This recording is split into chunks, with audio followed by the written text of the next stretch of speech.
Shalom Bapak Ibu, Saudara yang dikasihi Tuhan Yesus. Selamat malam, terima kasih atas kehadirannya malam ini untuk kita bersama-sama memuji dan menyembah Dia. Bersama-sama mengalami kuasa dari firman-Nya. Mari kita siapkan hati kita yang terbaik untuk Dia. Kita hening sejenak.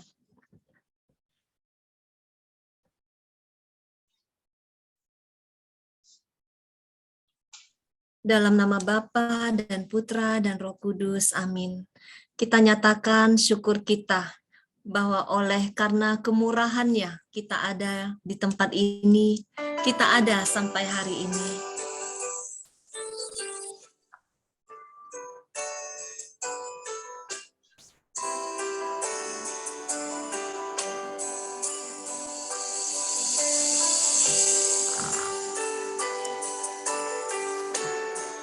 Oleh karena kemurahan Tuhan, ku ada sampai hari ini.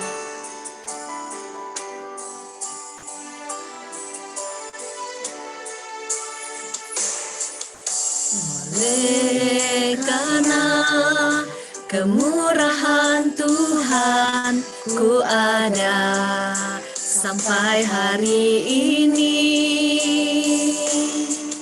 Oleh karena kebaikan Tuhan, janji-Mu terjadi bagiku. Ku sembah Kau Tuhan, ku mengangkat tanganku, selamanya Kau ajaib bagiku. Ku sembah Kau Tuhan, ku mengangkat wajahku, selamanya Kau hebat bagiku. Benar Tuhan, kami mau mengucap syukur dan meninggikan nama-Mu. Engkau Allah yang ajaib bagi kami, Engkau Allah yang hebat bagi kami. Selama-lamanya Tuhan, kami ingin memuji dan menyembah Engkau. Karena kemurahan-Mu Tuhan, kami ada sampai hari ini. Terima kasih Tuhan. Saat ini kami mau naikkan kembali oleh karena kemurahan-Mu. Karena kemurahan Tuhan, ku ada sampai hari ini. Oleh karena kebaikan Tuhan, janji-Mu terjadi bagiku. Ku sembah Kau Tuhan, ku mengangkat tanganku, selamanya Kau ajaib bagiku. Ku sembah Kau Tuhan, ku mengangkat tanganku, selamanya Kau hebat bagiku. Ku sembah Kau Tuhan, ku mengangkat tanganku, selamanya Kau ajaib bagiku. Ku sembah Kau Tuhan, ku mengangkat wajahku, selamanya Kau hebat bagiku. Selamanya Kau hebat bagiku. Selamanya Kau hebat bagiku. Benar Tuhan, selamanya Engkau Allah yang hebat bagi kami. Engkau Allah yang ajaib bagi kami Tuhan. Saat ini kami mau bawa hati kami padamu Tuhan, kami mau letakkan percaya kami. Kami mau katakan hatiku percaya.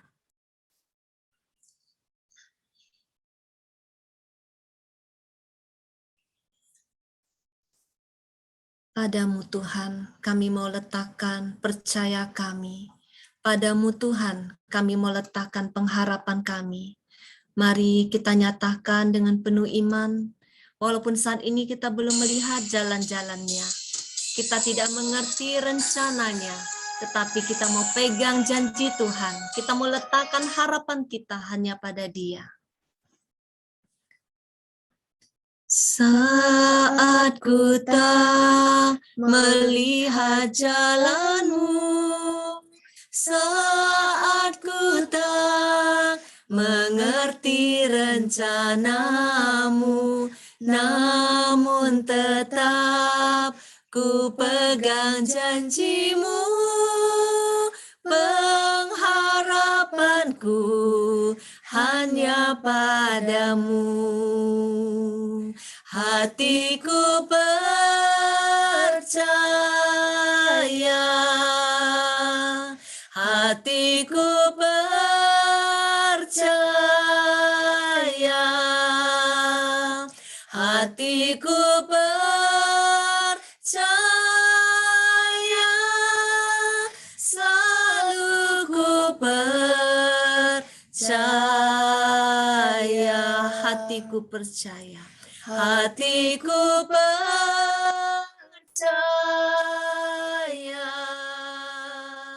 hatiku percaya, hatiku percaya, selalu ku percaya.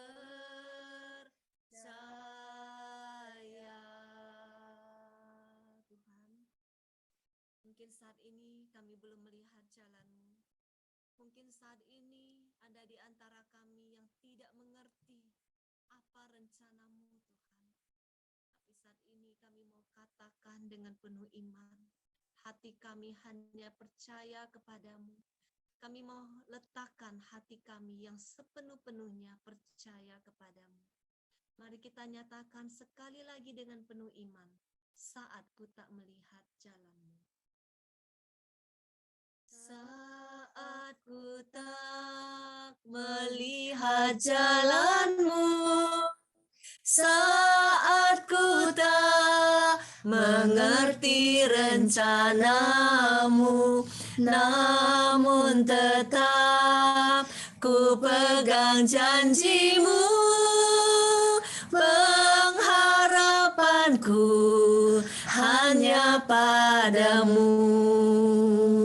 Hatiku percaya,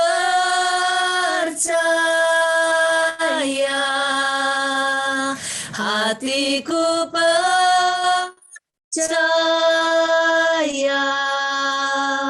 hatiku percaya,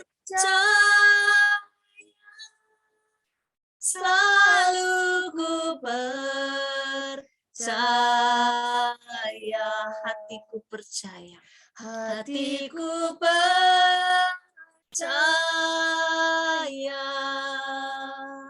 hatiku percaya,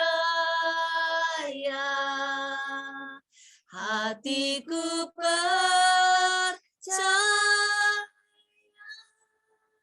selalu ku percaya,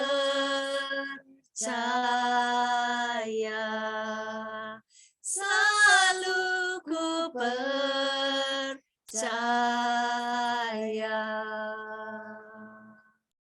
Benar Tuhan, satu yang kami pegang yaitu janji-Mu. Engkau berjanji, Engkau tidak akan pernah meninggalkan kami. Engkau menyertai kami sampai akhir zaman. Itu adalah janji-Mu Tuhan dalam setiap musim kehidupan kami. Kami tahu Engkau menyertai kami. Mari kita nyatakan, tak ada satupun Tuhan yang dapat memisahkanku dari kasih-Mu. Engkaulah sahabat yang paling setia, tidak kelaparan, tidak ketelanjangan, tidak juga penderitaan. Mari kita nyatakan dengan penuh iman dan penuh kasih. Kita mau katakan kasih kita kepada Tuhan, tak satupun. Apa yang dapat memisahkanku dari kasih-Mu, Tuhan, sahabatku? Kelaparankah, ketelanjangankah, tak satu pun, tak satu pun. Apa yang dapat memisahkanku dari kasih-Mu, Tuhan, sahabatku? Aniayakah, penderitaankah, tak satu pun, tak satu pun. Tiada satu pun seperti Kau, Yesus, Kau sahabat yang sejati. Dalam bahaya Kau menggendongku, Engkau Yesus, sahabatku. Engkau Yesus, sahabatku. Amin Tuhan. Tak ada satupun sahabat yang seperti Engkau. Engkau sahabat yang sejati. Engkau sahabat yang tidak pernah meninggalkan kami, Tuhan. Kami bersyukur kami memiliki Engkau, Allah yang begitu setia. Ini juga Tuhan, kami mau nyatakan, tidak ada yang bisa memisahkan kami dari kasih-Mu. Tidak penderitaan, tidak kelaparan, tidak aniaya, tidak juga ketelanjangan Tuhan.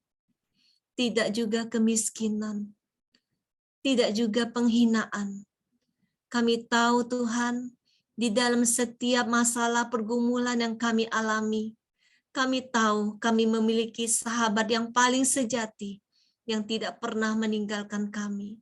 Mari kita nyatakan sekali lagi, kita nyatakan kasih kita kepada Tuhan.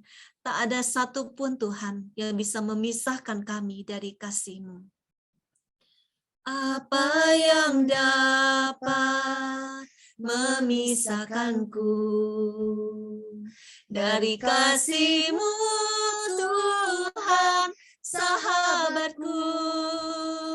Kelaparan-Kah, ketelanjangan-Kah, tak satu pun, tak satu pun.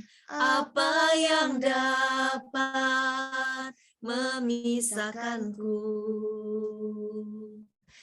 dari kasih-Mu, Tuhan, sahabatku? Aniayakah,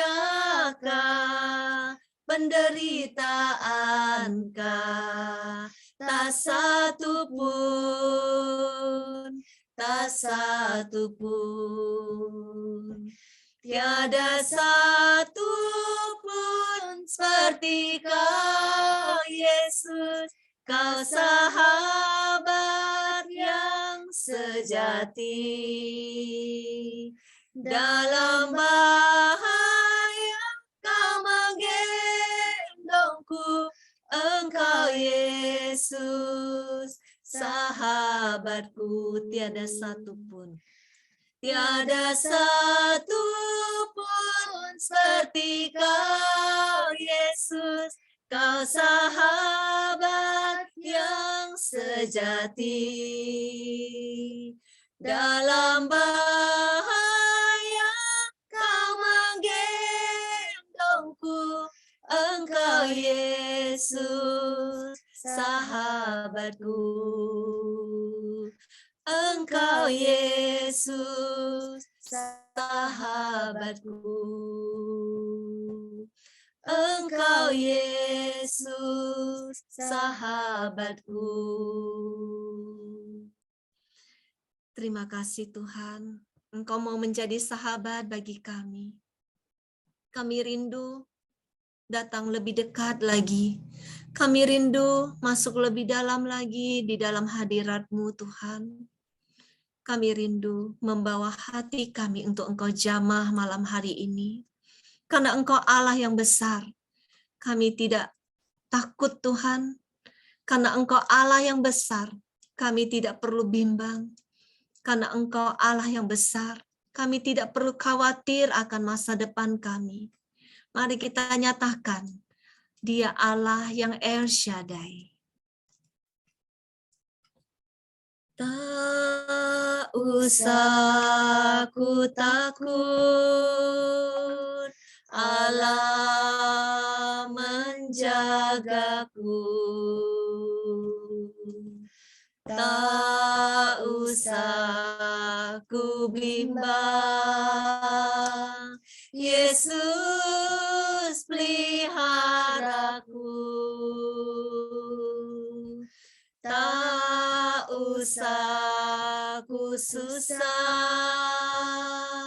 Roh Kudus hiburku. Tak usah ku cemas, Dia memberkatiku. El Shaddai, El Shaddai, El Shaddai, Allah Maha Kuasa. Dia besar, Dia besar, El Shaddai mulia, El Shaddai, El Shaddai, Allah Maha Kuasa. Berkat-Nya melimpah, El Shaddai.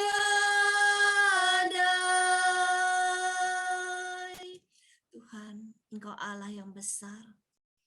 Kami mau menyembah-Mu lebih dalam lagi. Kami mau memuji-Mu bahwa Engkau Allah yang besar bagi kami. Apapun yang kami alami saat ini, Tuhan, apapun permasalahan kami saat ini, permasalahan rumah tangga, permasalahan sakit penyakit, permasalahan ekonomi, Tuhan, permasalahan apapun, masa depan, pergumulan apapun, perlawanan apapun dengan musuh, juga musuh-musuh di dalam kuasa kegelapan. Kami tahu, kami memiliki Engkau Allah yang El Shaddai. Tidak ada kuasa yang melebihi kuasa-Mu, Tuhan. Ketika kami berjalan bersama-Mu, bersama kuasa-Mu, Tuhan, kami tahu, kami siap menjadi pemenang. Kami tahu di ujung sana ada masa depan. Kami tahu Engkau sudah menanti kami untuk menang. Tuhan, Engkau sungguh Allah yang besar bagi kami. Saat ini kami mau katakan dengan sungguh-sungguh, kami mau mengakui dengan mulut kami bahwa Engkau Allah yang besar bagi kami. Tidak ada kuasa apapun di muka bumi ini yang lebih besar daripada Engkau. Tidak ada permasalahan apapun yang kami hadapi saat ini yang lebih besar daripada Engkau. Terima kasih Tuhan, terima kasih untuk iman yang Engkau berikan pada kami anak-anak-Mu. Kami tahu ketika kami berjalan dengan iman yang seperti itu Tuhan, Engkau Allah yang bertindak, Engkau Allah yang menyatakan mujizat-Mu, pemulihan-Mu, kebebasan dari-Mu, kemerdekaan dari-Mu untuk kami, kemenangan dari-Mu. Mari kita nyatakan sekali lagi, kita mau nyanyikan lagu ini dengan penuh iman dari hati kita, bahwa kita tidak perlu takut, ada Allah yang menjaga kita. Kita tidak perlu bimbang, Dia Yesus yang memelihara hidup kita. Kita nyatakan sekali lagi, tak usah ku takut. Tak usah ku takut, Allah menjagaku. Tak usah ku bimbang, Yesus peliharaku. Tak usah ku susah. Roh Kudus hiburku, tak usah ku cemas, Dia memberkatiku. El Shaddai, El Shaddai, El Shaddai, Allah Maha Kuasa. Dia besar, Dia besar, El Shaddai mulia, El Shaddai, El Shaddai, Allah Maha Kuasa. Berkat-Nya melimpah, El Shaddai, El Shaddai, El Shaddai, El Shaddai, Allah Maha Kuasa. Dia besar, Dia besar, El Shaddai mulia, El Shaddai, El Shaddai, El Shaddai, Allah Maha Kuasa. Berkat-Nya melimpah, El Shaddai. Berkat-Nya, berkat-Nya melimpah, El Shaddai. Berkat-Nya, berkat-Nya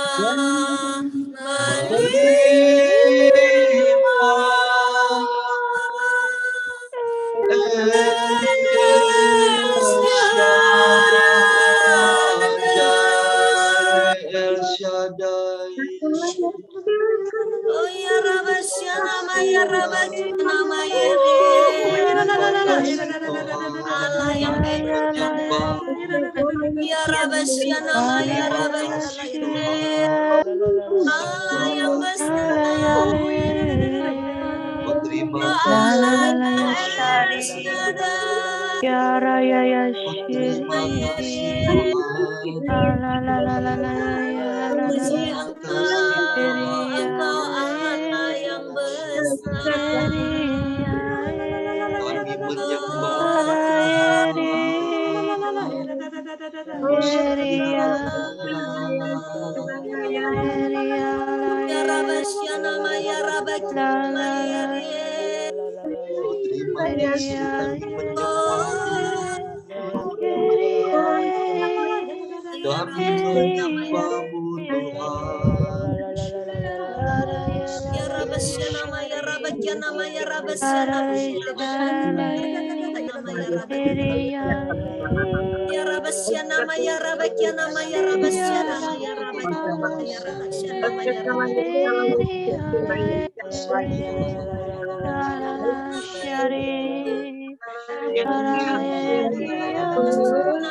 Rabasyana Maya Engkau Allah yang berkesan Maya Kami memujimu, kami mau menyembahmu, Engkau Allah yang hadir. Oh ya Rabasyana Maya Rabasyana Maya Rabasyana Maya Maya Rabakiana Maya Rabasiana Maya Rabakiana Maya Rabasiana Maya Rabakiana Maya Rabakiana Maya Rabasiana Maya Rabakiana Maya Rabasiana Maya Maya Rabaya Rabaya Rabakiana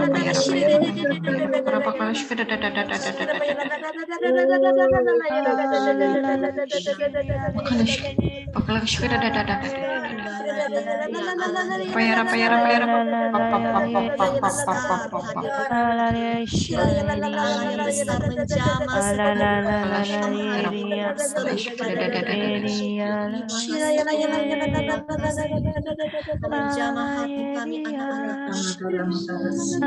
melawat kami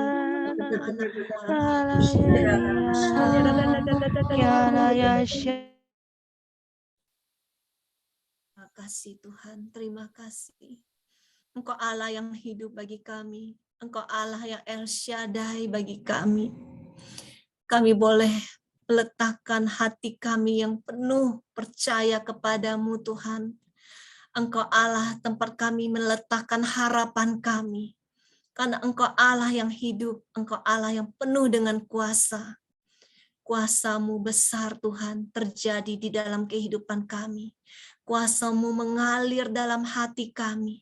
Memulihkan kami Tuhan saat ini. Saat ini Tuhan, kami mau bawa hati kami. Kami mau bawa hati kami yang rindu. Kami mau siapkan hati kami untuk firman-Mu malam hari ini. Karena kami tahu, di saat Engkau berfirman Tuhan, di saat Engkau bertindak, kami dimenangkan. Dan hidup kami hanya ditentukan oleh perkataan-Mu saja.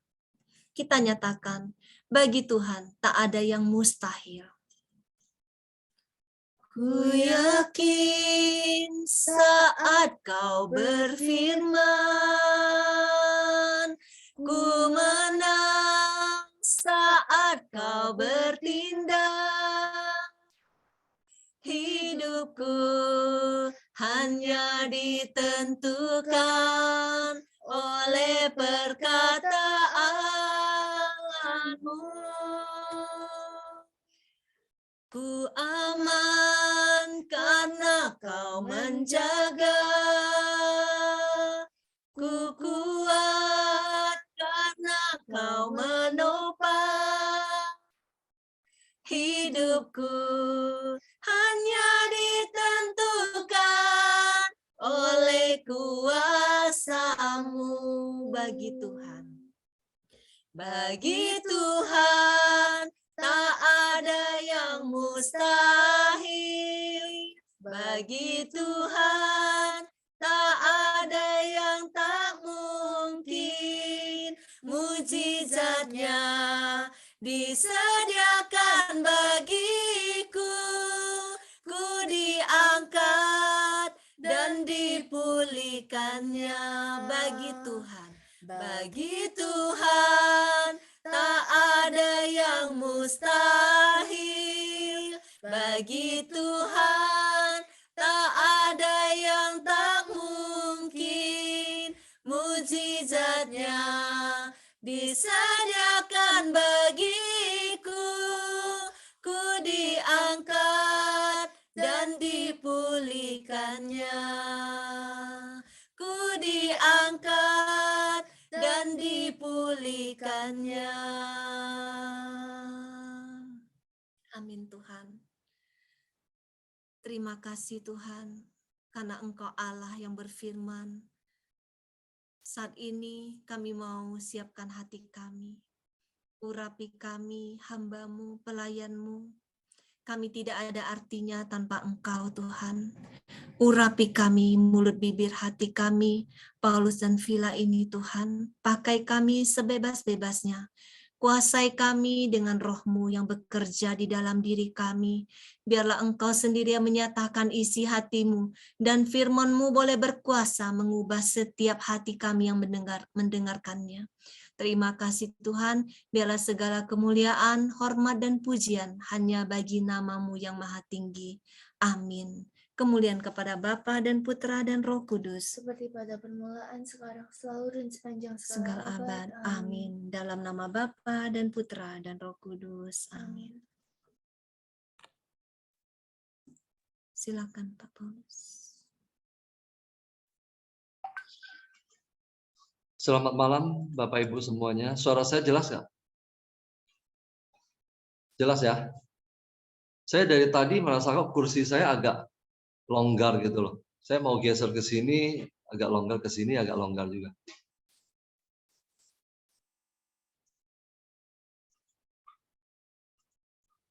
Di malam hari ini adalah pertemuan kita yang ke-55.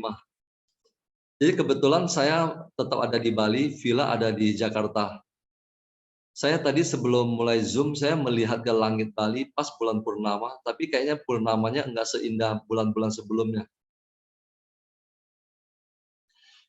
Malam hari ini saya mau mengajak kita untuk merenungkan dari Injil Matius.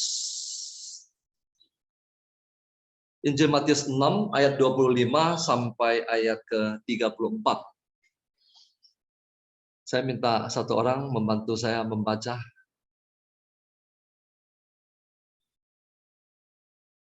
Bu Lusina boleh?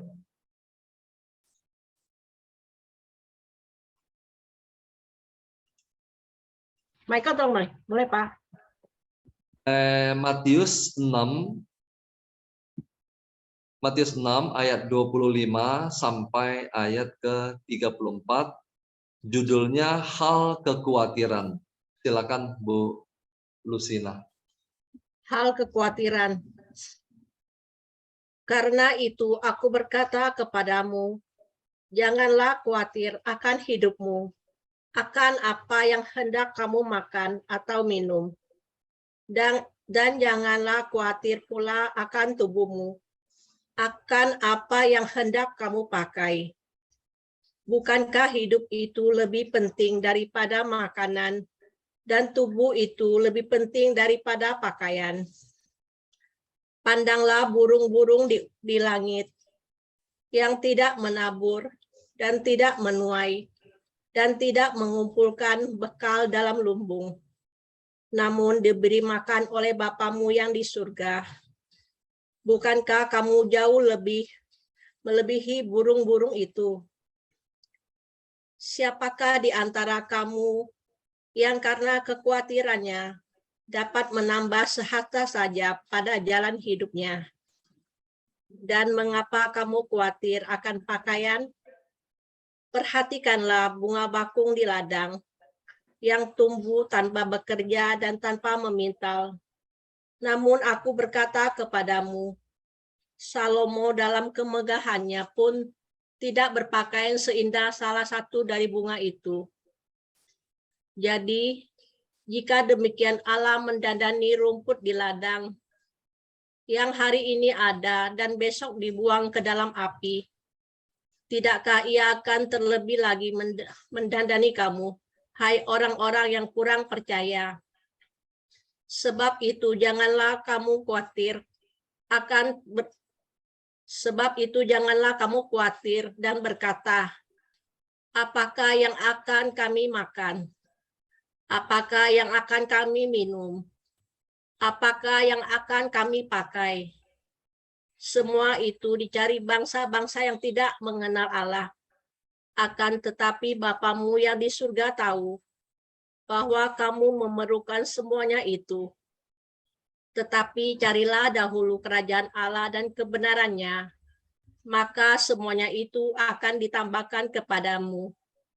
Sebab itu, janganlah kamu khawatir akan hari besok, karena hari besok mempunyai kesusahannya sendiri. Kesusahan sehari cukuplah untuk sehari. Demikianlah sabda Tuhan. Syukur pada Allah. Kristus. Terima kasih. Kita tundukkan kepala. Selamat malam ya Bapa, Putra, dan Roh Kudus. Pada malam hari ini kami memohon biarlah kuasa Roh Kudus-Mu menjamah setiap jiwa-jiwa yang mendengarkan firman-Mu ya Tuhan. Biarlah kuasa Roh Kudus-Mu menguasai kami. segala kuasa-kuasa yang hendak menghalangi firman-Mu diwartakan. Saat ini kami perintahkan, enyahlah di dalam nama Yesus. Singkapkanlah misteri kerajaan surga, ya Tuhan. Nyatakanlah kepada kami apa yang tersembunyi. Sembunyikanlah hamba-Mu ini di belakang salib-Mu. Bersabdalah ya Tuhan, kami siap mendengarkan. Amin. Bapak Ibu, malam hari ini kita mau berbicara tentang hal kekhawatiran. Kekhawatiran mencakup banyak hal. Khawatir tentang keluarga, khawatir tentang harta, khawatir tentang apa saja. Sebelumnya saya mau mengajak kita untuk melihat satu ayat di atas yang tadi kita baca itu, yaitu ayat yang ke-24. Ayat ke-24 bunyinya begini, tak seorang pun dapat mengabdi kepada dua tuan, karena jika demikian, ia akan membenci yang seorang dan mengasihi yang lain, atau ia akan setia kepada yang seorang dan tidak mengindahkan yang lain. Kamu tidak dapat mengabdi kepada Allah dan kepada Mammon. Bapak Ibu, saya akan mencoba menguraikan ayat per ayat ini. Tetapi dari yang saya renungkan, saya banyak melihat bahwa perikop tentang hal kekhawatiran ini berbicara tentang harta, tentang uang. Meskipun saya tidak tahu nanti apa yang akan Villa sampaikan dari perikop ini, apa yang dia dapat, tetapi yang saya dapat akan saya bagikan. Sangat-sangat banyak berkaitan dengan masalah harta. Karena itu, aku berkata kepadamu, janganlah khawatir akan hidupmu, akan apa yang hendak kamu makan atau minum, dan janganlah khawatir pula akan tubuhmu, akan apa yang hendak kamu pakai. Bukankah hidup itu lebih penting daripada makanan? Hidup lebih penting daripada makanan. Dan tubuh itu lebih penting daripada pakaian. Yesus mengajarkan ini dengan memberikan dua contoh. Contoh pertama adalah ini. Pandanglah burung-burung di langit yang tidak menabur dan tidak menuai, dan tidak mengumpulkan bekal dalam lumbung. Coba perhatikan. Burung-burung di langit tidak pernah menabur dan tidak pernah menuai dan tidak mengumpulkan bekal dalam lumbung. Lalu mereka makan dari mana? Namun diberi makan oleh Bapamu yang di surga. Diberi makan oleh siapa? Diberi makan oleh Bapamu. Perhatikan baik-baik kata Bapamu. Burung-burung di langit yang tidak menabur dan tidak menuai dan tidak mengumpulkan bekal dalam lumbung, namun diberi makan oleh siapa? Oleh Bapamu, Bapa kita. Burung-burung diberi makan oleh Bapa kita. Bukankah kamu jauh melebihi burung-burung itu? Kata Yesus. Burung-burung di langit yang boleh dikatakan tidak bernilai harganya itu diberi makan oleh Bapa kita, yaitu Bapa di surga. Sedangkan kita adalah anak-anak Bapa, anak Allah. Siapakah di antara kamu yang karena kekhawatirannya dapat menambahkan sehasta saja pada jalan hidupnya? Tidak ada di antara kita yang bisa menambah satu hari atau satu jengkal dalam hidup kita. Karena semuanya itu sudah diatur oleh Tuhan. Dan mengapa kamu khawatir akan pakaian? Ayat 28. Yesus memberikan contoh yang kedua. Perhatikanlah bunga bakung di ladang yang tumbuh tanpa bekerja dan tanpa memintal. Bunga bakung itu tidak bekerja dan tidak memintal. Artinya apa? Dia tidak perlu membuat baju untuk dirinya. Namun aku berkata kepadamu, Salomo dalam segala kemegahannya tidak berpakaian seindah salah satu dari bunga itu. Siapa Salomo? Salomo adalah raja Israel yang paling agung, yang memiliki 1000 istri, yang berpakaian dengan sangat megah dan disanjung oleh sampai kepada ratu dari Seba. Tetapi Yesus katakan, segala kemegahan Salomo itu tidak bisa dibandingkan apa-apa dengan bunga bakung. Bahkan dibandingkan dengan salah satu di antara jutaan bunga bakung yang pernah ada, kemegahan Salomo tidak bisa menandingi bunga bakung itu. Salomo dalam segala kemegahannya pun tidak berpakaian seindah salah satu dari bunga itu. Jadi, jika demikian Allah mendandani rumput di ladang, bunga bakung itu yang hanya dianggap sebagai rumput, yang hari ini ada, besok sudah layu, sudah tidak ada, sudah mati. Tidakkah ia akan terlebih lagi mendandani kamu, hai orang yang kurang percaya? Kata Yesus. Ayat 31, sebab itu janganlah kamu khawatir dan berkata, apa yang akan kami makan? Apa yang akan kami minum? Dua kebutuhan yang paling pokok ini. Dan apa yang akan kami pakai? Artinya apa? Segala kebutuhan kami. Lalu Yesus memberikan sebuah penekanan yang sangat penting. Semua itu dicari bangsa-bangsa yang tidak mengenal Allah. Bangsa-bangsa yang tidak mengenal Allah artinya apa? Orang-orang kafir.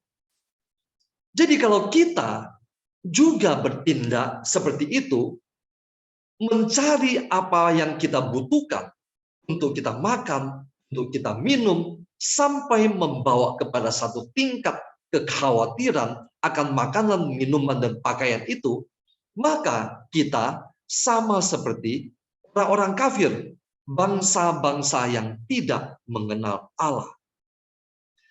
Akan tetapi Bapamu di surga tahu bahwa kamu memerlukan semuanya itu. Ayat ke-33, ayat kuncinya. Tapi carilah dahulu kerajaan Allah dan kebenarannya, maka semuanya itu akan ditambahkan kepadamu. Dunia sekarang mencari kebutuhan, makan, minum, pakaian, dan segala macam kebutuhan apapun juga. Tapi seolah-olah tidak membutuhkan Tuhan. Yesus katakan, anak-anak Allah tidak demikian. Anak-anak Allah, kita, carilah dahulu kerajaan Allah dan kebenarannya. Apa artinya kebenarannya, Bapak Ibu?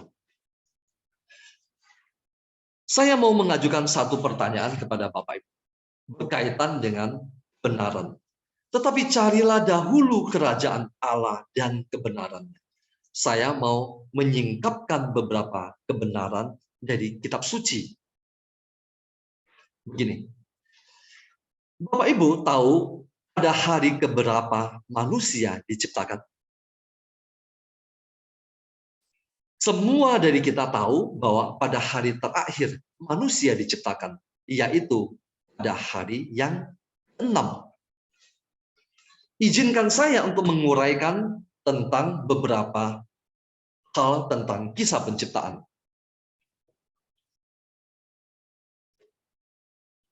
Hari pertama penciptaan, Allah menciptakan terang. Lebih tepatnya, Allah menghadirkan terang yang sebelumnya belum hadir. Lalu hari kedua dalam kisah penciptaan itu dikatakan Allah menciptakan langit, cakrawala.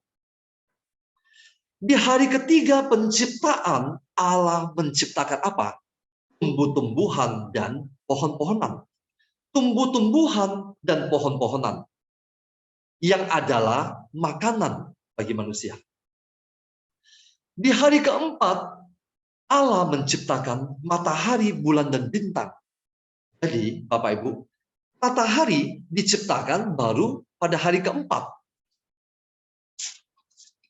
Di hari kelima, Allah menciptakan apa?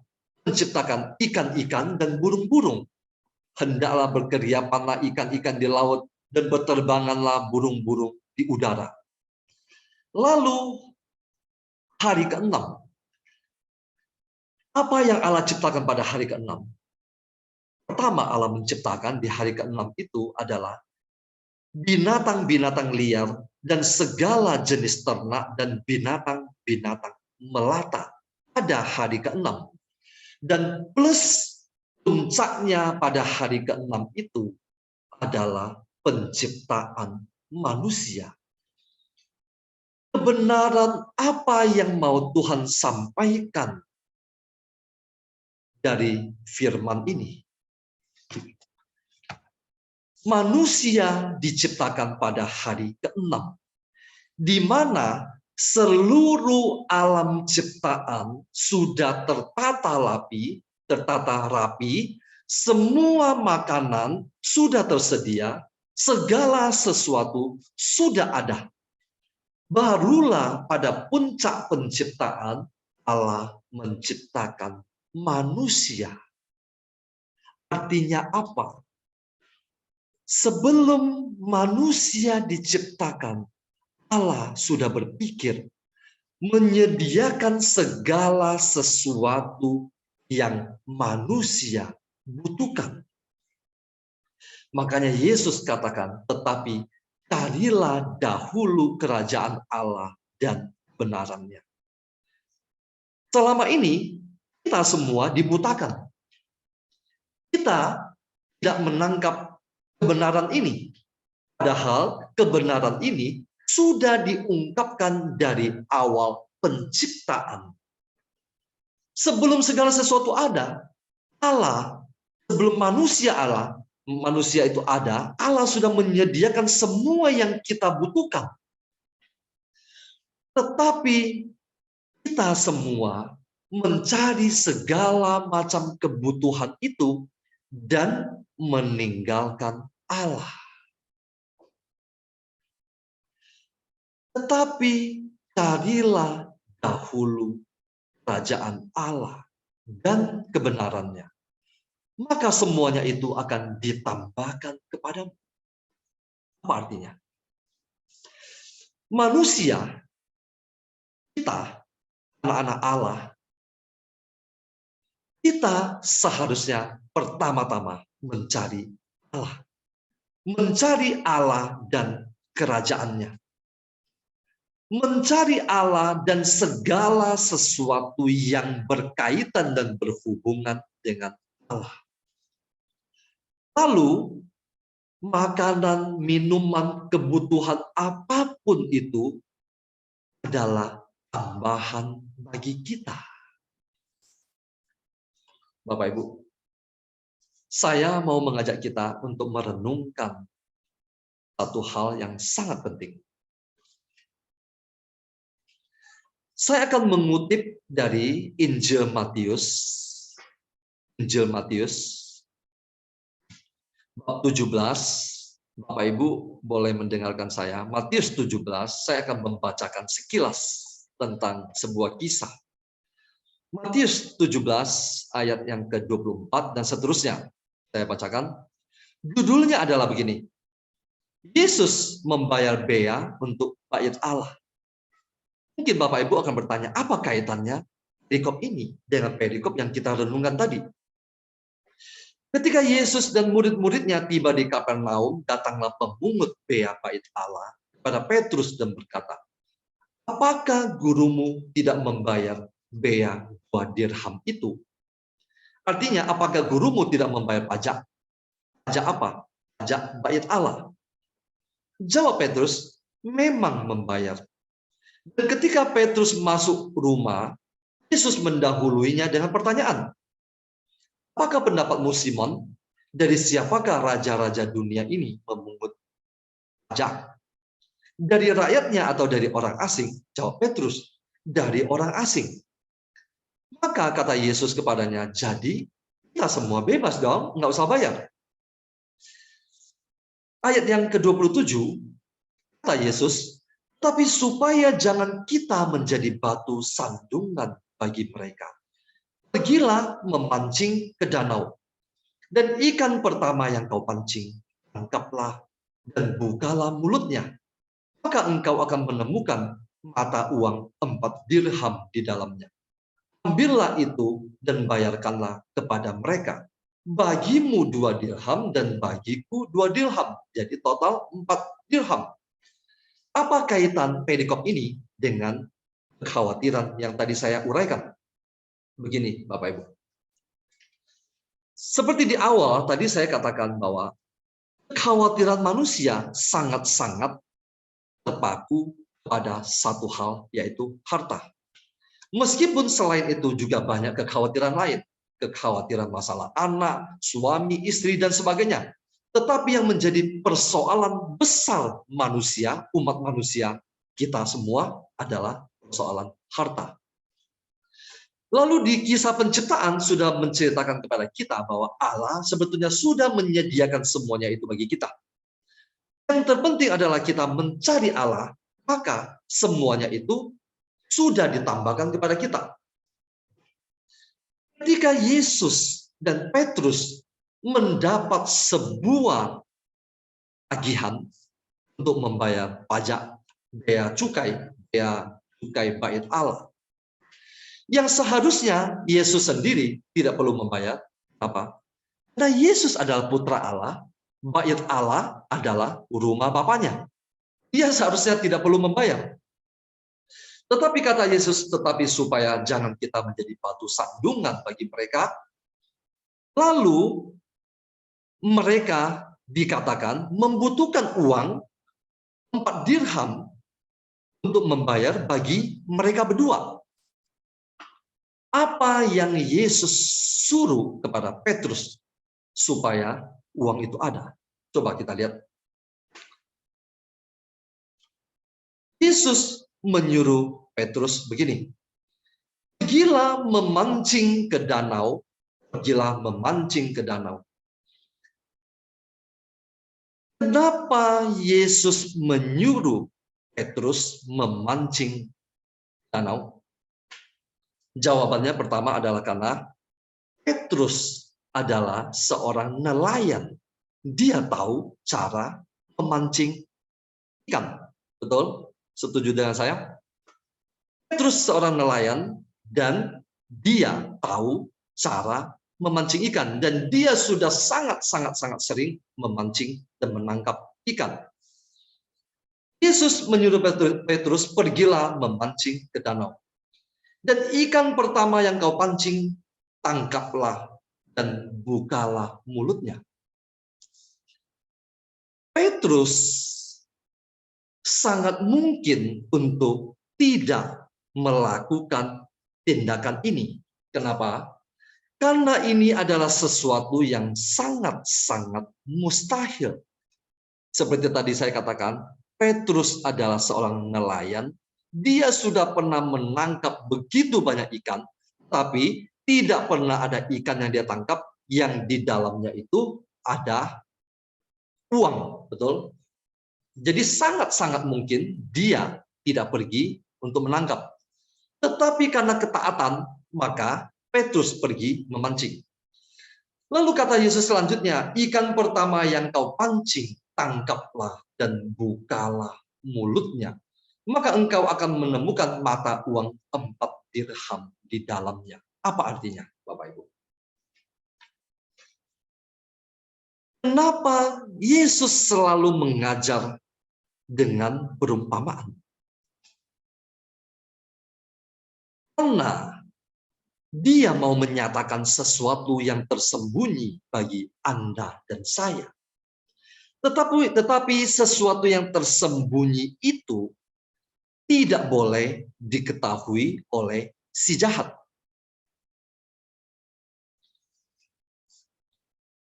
Yesus tidak menyuruh Petrus pergi ke tempat pegadaian untuk menggadaikan sesuatu untuk mendapatkan uang.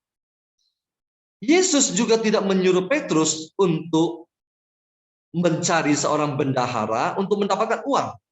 Tetapi Yesus menyuruh Petrus melakukan sesuatu yang bisa dia lakukan, yaitu memancing ikan, menangkap ikan.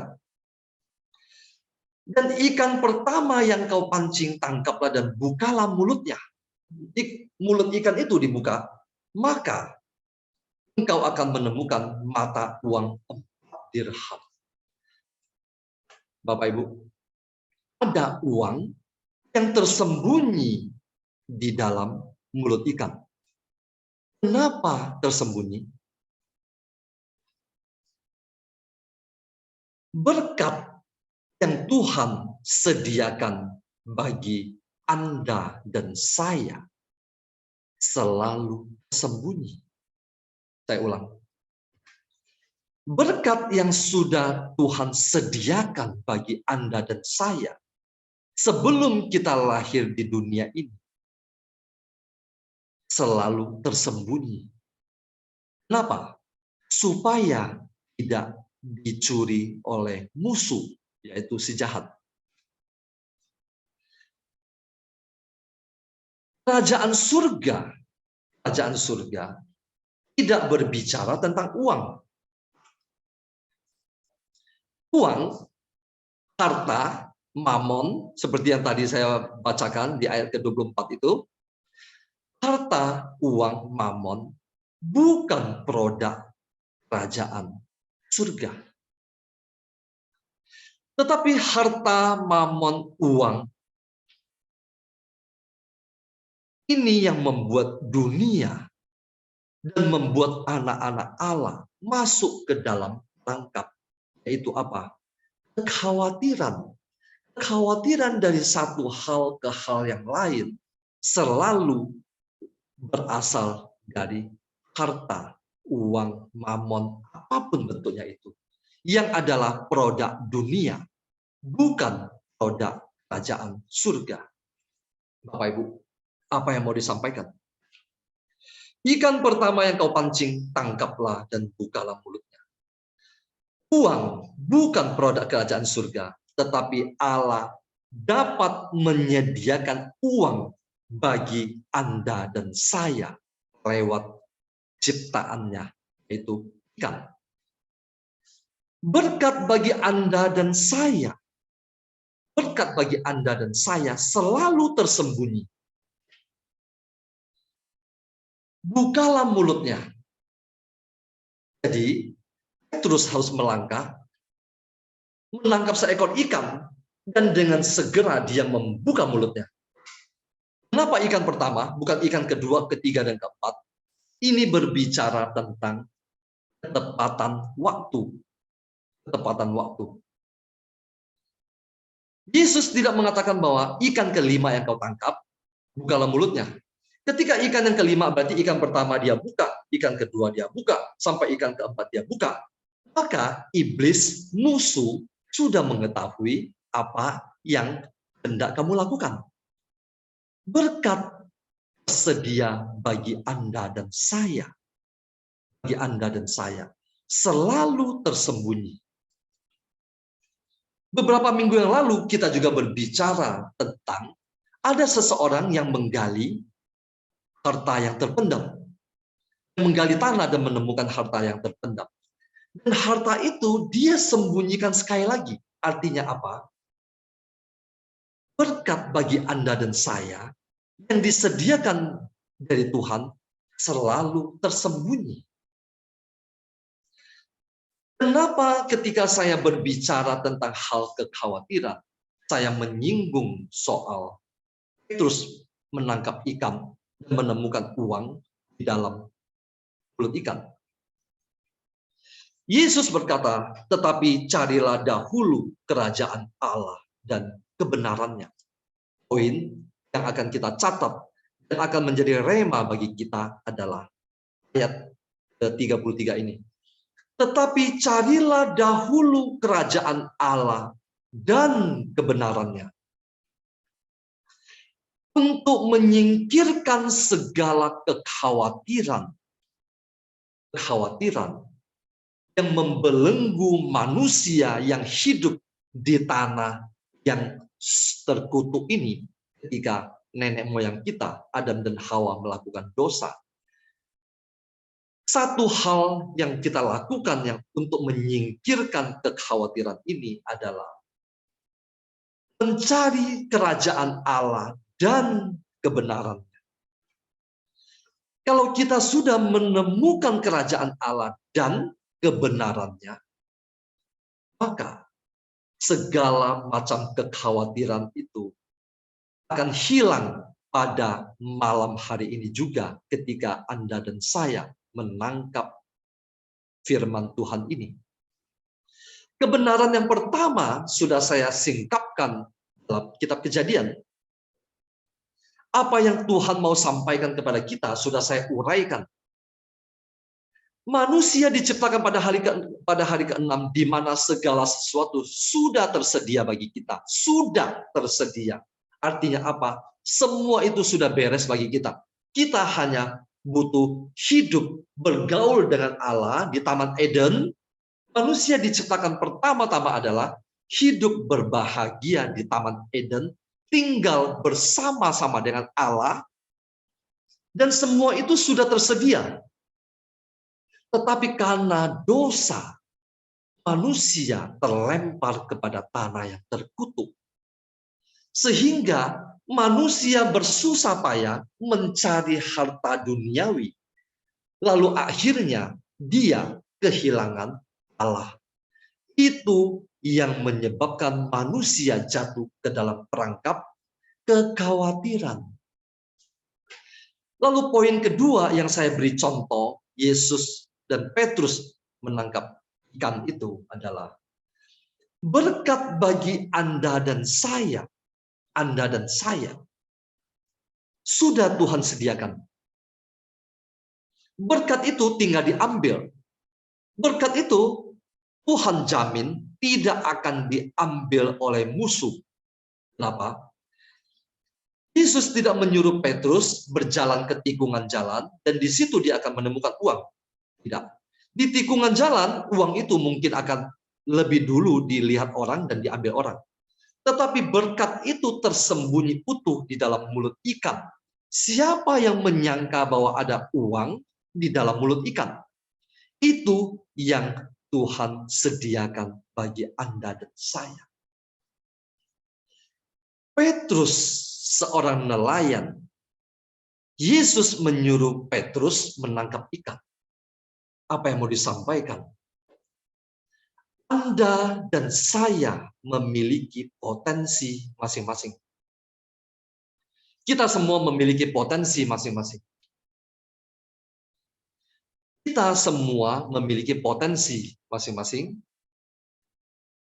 yang akan Tuhan pakai potensi kita masing-masing ini untuk mendapatkan berkat yang telah Tuhan sembunyikan bagi Anda dan saya. Tetapi carilah dahulu kerajaan Allah dan kebenarannya, maka semuanya itu akan ditambahkan kepadamu. Jangan dibalik. Carilah Allah. Carilah kerajaannya dan kebenarannya. Maka semua itu sudah disediakan bagi Anda dan saya. Terima kasih. Tuhan Yesus memberkati. Silakan Vila. Baik Bapak Ibu, saya lanjutkan tentang kekhawatiran. Saya mengambil dari Filipi 4 ayat 6 sampai 8.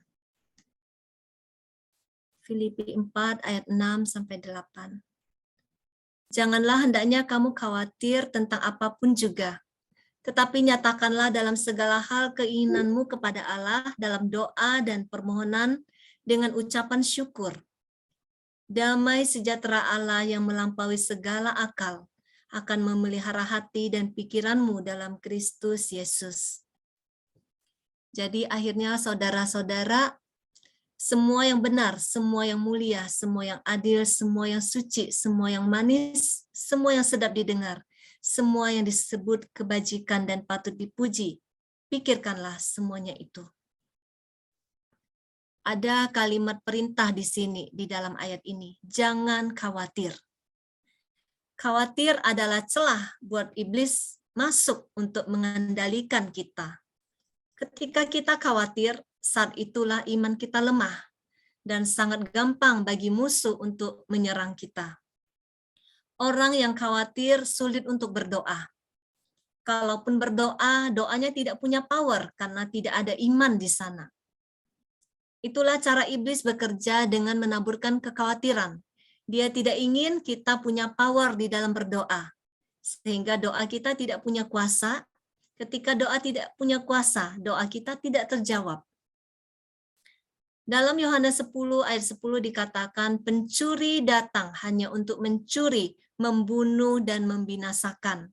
Tetapi aku datang supaya mereka mempunyai hidup dan mempunyainya dalam segala kelimpahan. Jika iblis berhasil masuk ke dalam pikiran kita dengan kekhawatiran, ketakutan, kecemasan tentang masa depan, maka dia sudah berhasil mencuri kehidupan kita yang berlimpah saat ini. Karena Tuhan selalu ingin memberkati kita berlimpah-limpah dengan menjawab doa kita. Tapi ketika kita mengizinkan khawatir itu datang, iblis sudah berhasil merebut itu. Cara supaya tidak khawatir.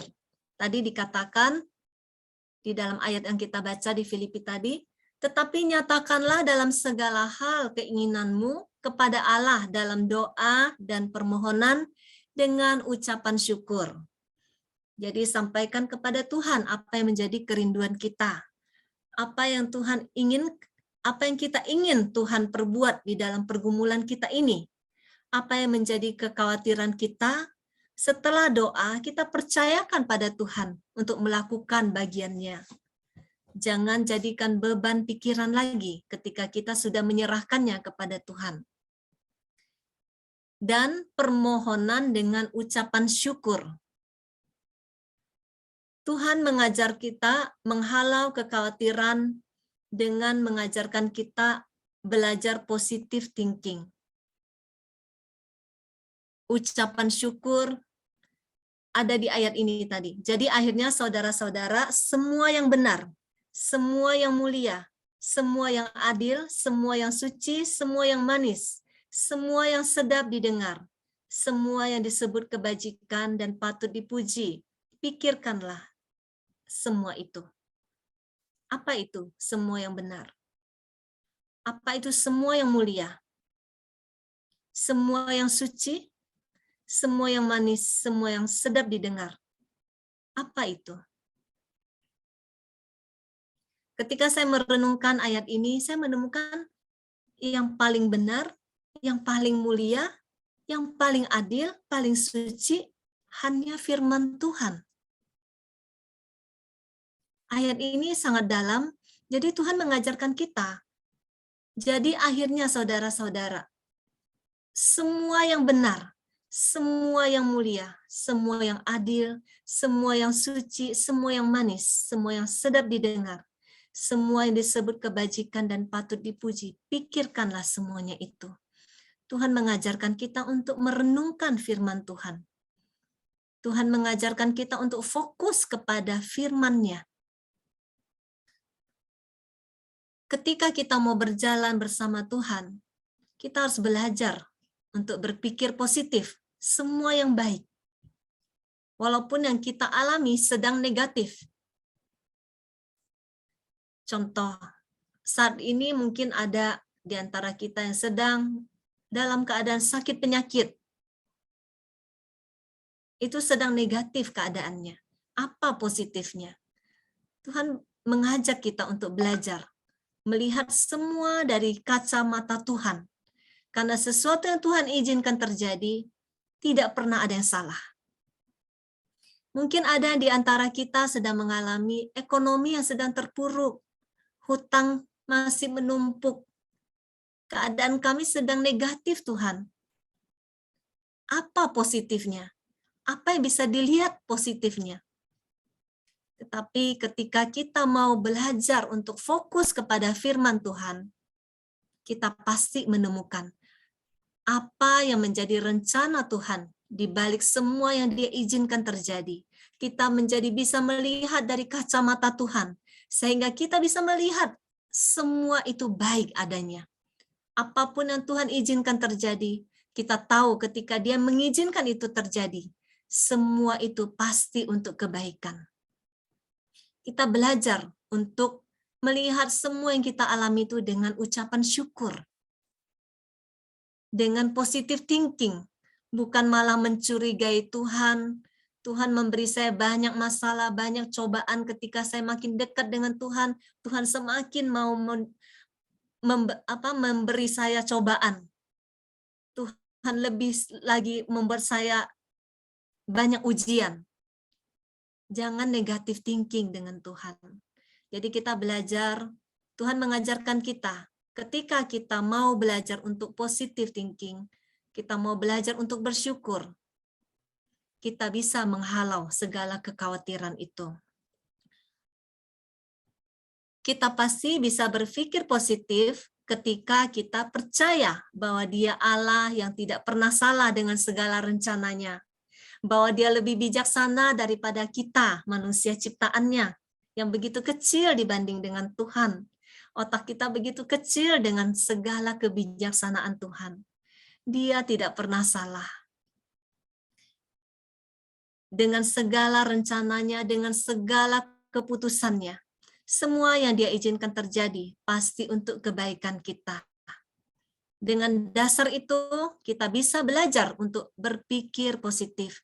Kita bisa belajar untuk bersyukur. Kita bisa belajar untuk melihat semua yang negatif itu dari kacamata Tuhan, sehingga ketemu positifnya. Tuhan izinkan sakit, kita belajar untuk menangkap apa pesan Tuhan di balik itu. Karena Tuhan lebih sayang kepada jiwa kita. Mungkin kalau kita tidak diizinkan sakit, kita terhilang, jiwa kita menjadi milik iblis. Kita dibikin paus untuk sakit. Atau ekonomi kita saat ini sedang terpuruk, kita dibikin berhenti sejenak untuk mencari apa yang menjadi kehendak Tuhan. Sehingga jiwa kita diselamatkan. Kita belajar untuk melihat selalu dari kacamata Tuhan. Tuhan selalu melihat dari kacamata kekekalan. Dia selalu mau menyelamatkan hidup kita bukan yang sementara di dunia ini. Yang hanya mungkin paling panjang umurnya 100 tahun. Kita mau bahagia sebahagia gimana pun, sekaya apapun di dunia ini itu sementara. Tuhan tidak ingin memberikan kita yang sementara, yang imitasi di dunia ini. Tuhan ingin memberikan kita yang kekal. Ketika kita bisa berpegang pada prinsip ini, kita percaya bahwa Dia Allah yang terlalu baik buat kita. Tidak ada rencana yang salah. Dan Dia pribadi yang paling mengasihi kita. Kita bisa belajar untuk melihat semua itu pasti positif.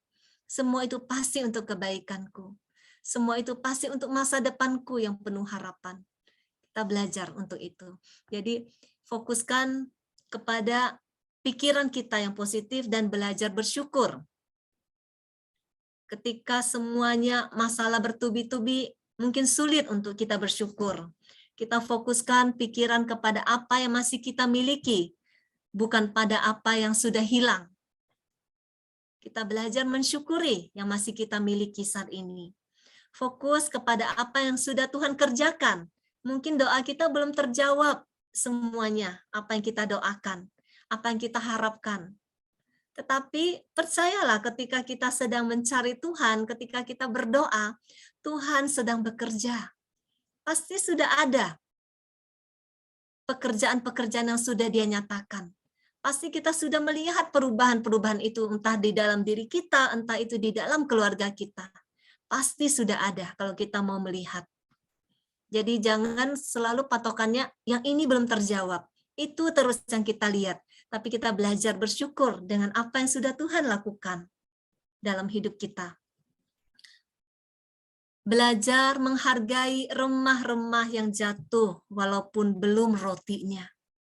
Kita belajar untuk menghargai remah-remah itu.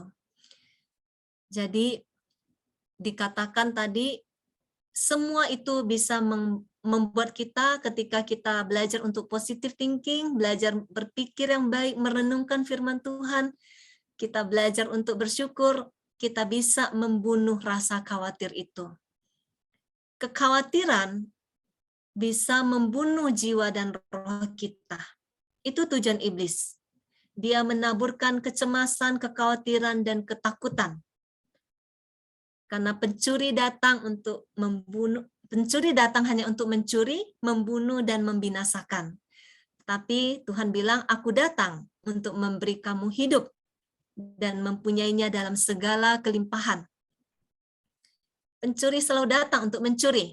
Dia curi damai sejahtera kita, dia curi ketenangan kita, dia curi sukacita kita ketika dia menaburkan kekhawatiran, kecemasan, ketakutan. Tetapi Tuhan selalu datang untuk memberi kita hidup, yaitu hidup di dalam roh. Jadi ketika iblis berhasil masuk ke dalam pikiran kita dengan menaburkan kekhawatiran tadi, dia berhasil membunuh roh kita pelan-pelan. Kecemasan, ketakutan itu akan membunuh roh kita. Saat kita berdoa, saat kita meminta kepada Tuhan, tadi kan dikatakan, nyatakanlah segala permohonanmu kepada Tuhan dengan ucapan syukur. Tuhan selalu mau menolong kita. Dia sudah menyiapkan jalan keluar bagi kita. Dia sudah menyiapkan uang di mulut ikan tadi. Itu adalah sesuatu yang mustahil. Tetapi bagi Tuhan tidak ada mustahil. Tuhan bisa mengadakan dari yang tidak ada menjadi ada. Seumur-umur Petrus memancing ikan tidak pernah terjadi. Tetapi kalau Tuhan yang berfirman, tidak ada yang mustahil. Demikian juga ketika saya ingat ketika Petrus disuruh berjalan di atas air. Itu adalah sesuatu mustahil. Berjalan di atas air yang cair. Tetapi kalau Tuhan yang suruh, datanglah. Petrus bisa berjalan di atas air.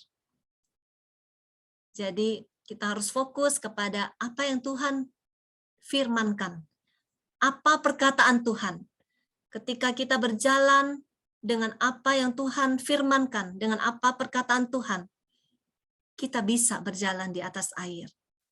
Bagi dunia itu sesuatu mustahil, tetapi Tuhan mengerjakannya bagi kita. Jadi Tuhan selalu mau menolong kita, Dia sudah menyiapkan jalan keluar bagi kita, tetapi bagian kita, apakah kita mau taat kepada perintahnya? Yaitu apa? Tuhan bilang tadi, jangan khawatir. Itu adalah perintah, bukan nasihat. Jangan membunuh, jangan mencuri, itu adalah perintah. Jangan khawatir, itu setara, itu adalah kalimat larangan. Jangan khawatir.